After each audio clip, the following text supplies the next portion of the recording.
လုပ်ငန်းလုပ်ဖို့ပဲဖြစ်ဖြစ်ကိုပိုင်ကျောင်းဖွင့်စင်တာပဲဖြစ်ဖြစ်တင့်တော်ပြီးတော့ 0.093 ဧကအကျယ်ရှိတဲ့3တက်ခွဲလုံးစင်အိမ်လေးကိုဟုံးတိုးလေးလုပ်ပေးကြပါတယ်။အရင်ဒီနေရာကတာကီတာမြို့နယ်တန်လင်ချင်းကလမ်းမပေါ်မှာရှိပြီးတော့နေရာအရဆိုရင်တန်လင်တရားကိုလည်းအလွယ်တကူသွားလို့ရမယ်။အေယာဝင်လမ်းမကြီးကိုလည်းထဲပေါက်တယ်။ဝင်ချင်း ground floor area မှာဆိုရင်တော့ကျယ်ဝန်းတဲ့ hot type ပုံစံမြင်တွေ့ရမှာပါ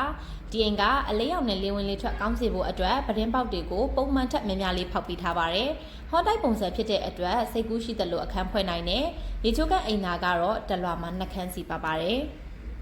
ဒါကတော့ second floor area ပါဒီတလွာလုံးကလည်း hot type ပုံစံဖွဲ့ထားတဲ့အတွက်ကြောင့်လိုသလိုအခန်းဖွင့်နိုင်တယ်လုပ်ငန်းအတွက်ဆိုရင်လည်းကိုပိုင်ကျောင်းတင်တန်းကျောင်းတွေပဲဖွင့်မလားရုံးခန်းနဲ့ studio room တွေပဲလုပ်မလားလုပ်ငန်းအမျိုးအစားတော်တော်များများနဲ့ကိုက်ညီမှုရှိတဲ့နေရာကောင်းလေးဖြစ်ပါတယ်ရေချိုးကအိမ်သာဆိုရင်လည်း2ခန်းဖွဲ့ထားပေးပါတယ်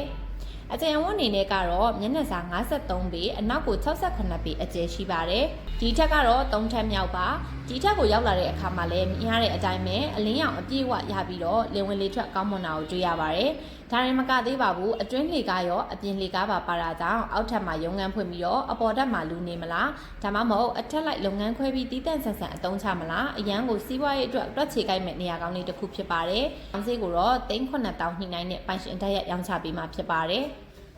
ရဲ့သဘောကျဆုံးနေရာလေးက rooflet နေရာလေးပါပဲပတ်ဝန်းကျင်လှပတွေကိုကြည့်လို့ရမယ့် view ရှိတယ်လို့လေငင်းခံရင်စိတ်အပန်းကြည့်စေမယ့် area ကောင်းတစ်ခုလည်းဖြစ်ပါတယ်ဒီအိမ်ကြီးကိုစိတ်ဝင်စားရဲဆိုရင်တော့ဖော်ပြထားတဲ့ဖုန်းနံပါတ်တွေကိုဆက်သွယ်မေးမြန်းနိုင်ပါတယ်